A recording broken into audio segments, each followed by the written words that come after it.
പാതിരാത്രിയിൽ എങ്ങോട്ടാടി? രാത്രി ആയാലും നിനക്കൊന്നും ഉറക്കമില്ലേ? രാത്രിയില് വടയക്ഷികളെ പോലെ നീയൊക്കെ എന്തിനാടി ചുറ്റിത്തിരിയുന്നേ? നിന്നെ പോലുള്ള യക്ഷികളുടെ വിശ്വരൂപേ ഈ സമയത്ത് ഇറങ്ങിയാലല്ലേ കാണാൻ പറ്റുള്ളൂ. നിന്റെയൊക്കെ റൂമിൽ എന്താടി നടക്കുന്നേ? ഞങ്ങളുടെ റൂമിലെ ഒരുത്തനെ ഒളിച്ചു കയറ്റിയിട്ടുണ്ട്. പോലീസ് അന്വേഷിക്കുന്ന ആരവെന്ന പ്രതിയെ പോലെ തോന്നിക്കുന്ന ഒരുത്തനെയാ ഞങ്ങളെ വിളിച്ചു കയറ്റിയതേ. അവനെ കണ്ടുപിടിക്കാനല്ലേ നീയൊക്കെ പാതിരാത്രി ഉറക്കം കളഞ്ഞിറങ്ങിയത്? ഓ അത് ശരി. ആ ഫോൺ കോളിന് പിന്നില് നീയൊക്കെയാണല്ലേ. നമ്മള് കൊടുത്തതിന് അതേ നാണയത്തില് തിരിച്ചടിക്കാൻ വന്ന് നിൽക്കുകയാണല്ലോ ഇവളുമാര്.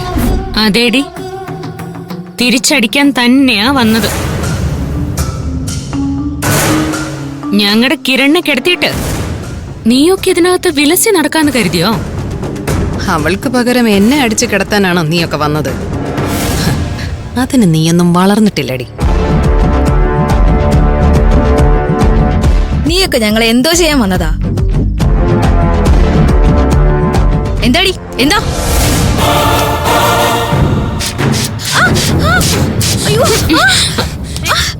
നീയൊക്കെ ഞങ്ങളെ അങ്ങ് ഉണ്ടാക്കി കളയാന്ന് വിചാരിച്ചോ?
നിന്നെ അടിക്കാൻ ഞങ്ങൾ വളർന്നിട്ടില്ലല്ലേടി.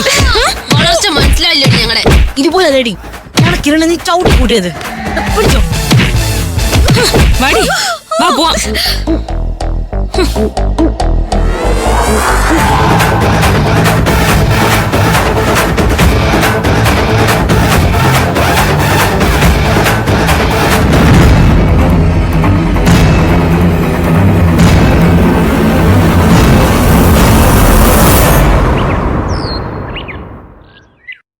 രാവിലെ മെസ്സിൽ വന്ന കുട്ടികളാ ഇക്കാര്യം എന്നോട് പറഞ്ഞത്.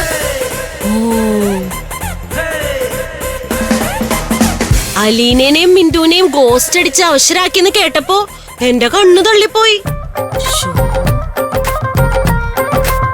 നിങ്ങൾ അറിഞ്ഞില്ലായിരുന്നു അല്ലേ? ഞങ്ങള് പുറത്തേക്കൊന്നും ഇറങ്ങിയില്ലല്ലോ, അതുകൊണ്ട് ഒന്നും അറിഞ്ഞില്ല ചേട്ടത്തി. നിങ്ങളാണല്ലോ ഇത് ആദ്യം അറിയേണ്ടത്.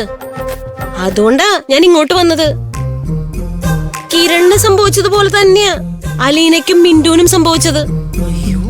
ഇത് എന്തൊരു അതിശയത്. ഞങ്ങൾക്കിത് വലിയ അതിശയായിട്ടൊന്നും തോന്നില്ല ചേട്ടത്തി. അവളുമാർക്ക് കിട്ടാനുള്ളത് കിട്ടി, അങ്ങനെ കരുതിയാ മതി. ഇതിൽ അതിശയില്ലാന്ന് എങ്ങനെ പറയാനാവും? ആദ്യം മൃദുല, രണ്ടാമത് കിരൺ, മൂന്നാമത് അലീനയും മിന്റു. ഇവരെയെല്ലാം ആരാ അടിച്ച് താഴെയിട്ടത്? കിരണിനെ അടിച്ചത് ആരാണെന്ന് കിരണിന് പോലും ഓർമ്മയില്ല. അടിച്ചവരെ ഓർത്തോണ്ടിരുന്നിട്ട് എന്താ കാര്യം? ആരാണെന്ന് തെളിവില്ലാതെ പരാതിപ്പെട്ടിട്ട് കാര്യമില്ലല്ലോ. ആ സത്യം, ഇതേ കാര്യം തന്നെയാ അലീനയും പറഞ്ഞത്. റീന മാഡം ആ പിള്ളേരോട് ചെന്ന് വിവരം അന്വേഷിച്ചപ്പോ അവർക്കും പരാതിയില്ല. അതെന്താ അവർക്ക് പരാതിയില്ലാത്തെ? അതിന്റെ കാരണം എനിക്കറിയില്ല. അവർക്ക് പരാതിയില്ല, കാല് തന്നെ വീണതാന്നാ പറഞ്ഞത്. അല്ല, അടികൊണ്ട് അവശതയായിട്ടും ഇങ്ങനെയാണോ അവര് പറഞ്ഞത്? അടികൊണ്ട് അവശരായതാണോ അവര്? ആരാ അവരടിച്ച് ഈ പരുവത്തിലാക്കിയത്?